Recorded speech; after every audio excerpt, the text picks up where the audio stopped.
Using Tabby payments in store is pretty easy thing to do. Today I'm going to teach you how you guys can use Tabby payments in store.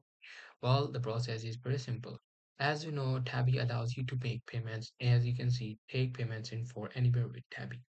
However, Tabby is designed to work with wallets. There you can actually add it to your Apple Pay or Apple Wallet, Samsung Pay, Samsung Wallet, or Google Wallet. So the process is pretty simple. You just have to open up your Tabby app.